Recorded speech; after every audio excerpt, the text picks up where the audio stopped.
Do you think you belong here with a chain like that? Must have been stolen. Officer Eric Turner's words sliced through the air like a knife. It started at a gas station on a busy afternoon, where the world moved fast except for one man.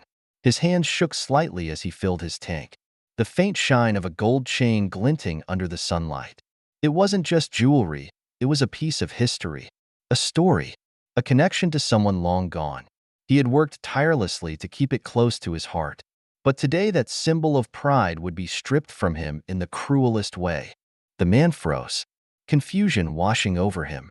"What's the problem, officer?" he asked, his voice steady but cautious. "That chain around your neck?" Turner sneered, pointing. "Where'd you get it?" The word stung, the implication louder than the question itself. For a moment, the man hesitated. Should he explain its meaning? Would it even matter? He decided on truth. "It belonged to my father," he replied, his voice firm. "I've had it for years." Turner's laughter was cold. "Yeah, right. Let me guess. It just fell into your hands." People around the station began to slow down, their curiosity piqued by the escalating scene. The man felt their eyes on him, and with each passing second, the weight of humiliation grew. "I don't have to explain myself to you," he said finally, his pride refusing to buckle. But the officer wasn't done. "That's not how this works. Hand it over. Now." The man's jaw tightened. "I'm not giving you anything." And then it happened, quick as a flash. The officer reached forward and yanked the chain from his neck. Gasps rippled through the crowd. The man stumbled back, a mixture of disbelief and rage filling his chest. He could hardly believe what had just happened, but the cold emptiness around his neck was undeniable. "You can pick it up at the station after we verify it's not stolen." Turner spat, slipping the chain into his pocket with a smirk. The man stared, his fists clenched at his sides, his pride and dignity lying shattered at his feet.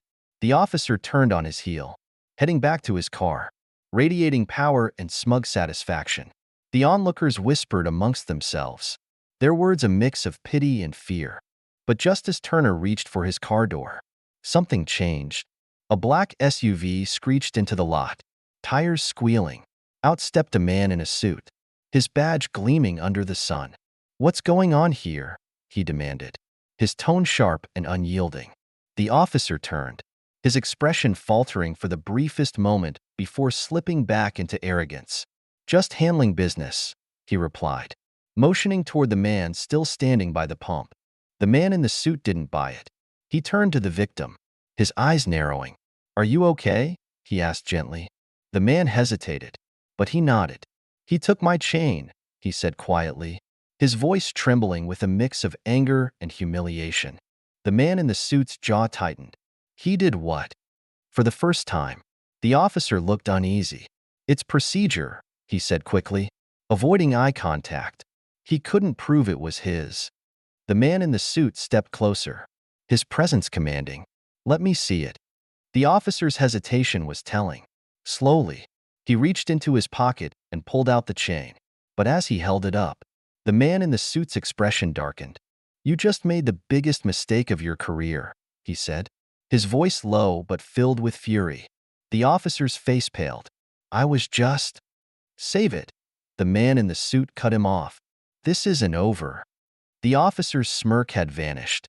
Now it was replaced with something else, fear. The crowd around them had grown, their murmurs growing louder. The man in the suit turned to the victim, his tone softening. "We'll make this right. I promise." But how? And what could possibly happen next that would bring justice for such blatant cruelty? The wheels of karma were already in motion, but the road ahead was more shocking than anyone could have imagined. What would happen to the officer who thought he was untouchable? What secrets would be revealed? And what consequences would he face for his abuse of power? The man in the suit, Nathaniel Cole, was not just an observer. As a federal investigator specializing in civil rights violations, he had seen countless cases of abuse of power. But this was personal. His hand instinctively brushed over his badge as he turned to face the crowd. "I'll need statements from everyone who witnessed this," he said, his voice firm but calm. The murmurs of the crowd quieted, and several people nodded. A woman holding her phone stepped forward, holding up the screen. "I got it all on video," she said. Nathaniel gave her a tight smile, a flicker of gratitude in his eyes. "That's going to help more than you know." He turned back to the man, who was now sitting on the curb, his head in his hands. "What's your name?"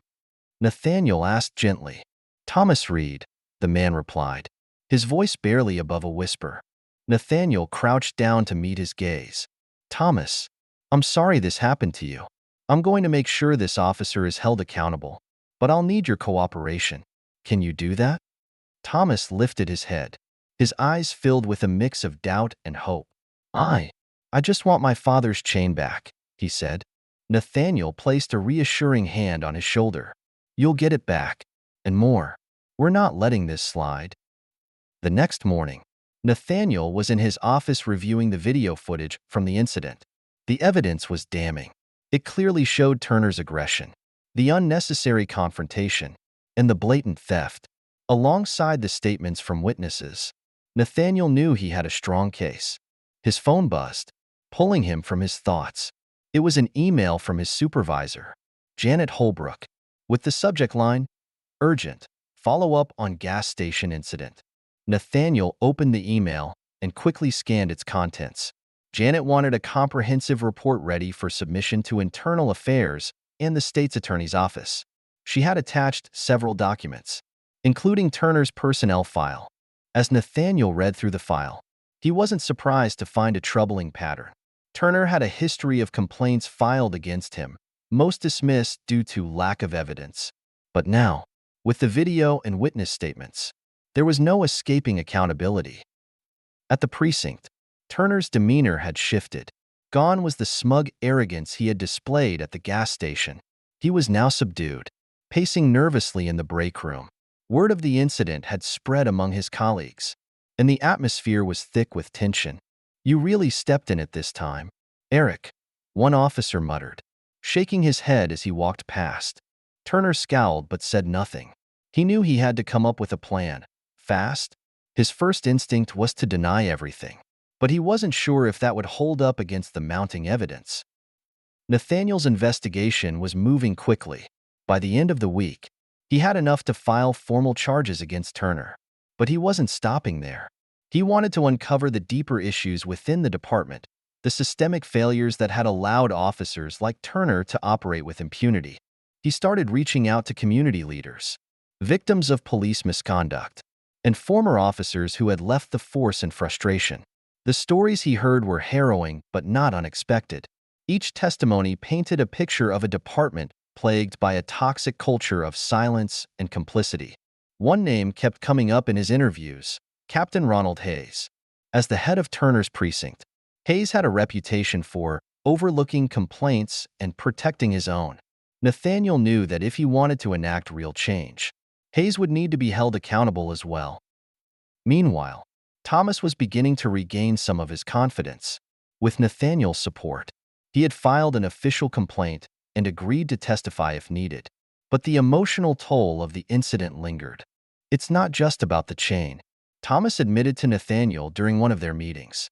"It's about what it represents. My father, he fought so hard for everything he had. That chain was his pride. And now, it feels like they've taken that away from me." Nathaniel nodded, his expression serious. "We're going to get justice, Thomas, not just for you, but for everyone who's been through something like this." As the investigation gained momentum, pressure on Turner and the precinct intensified. Protests began forming outside the station, demanding accountability and transparency. News outlets picked up the story, turning it into a national headline.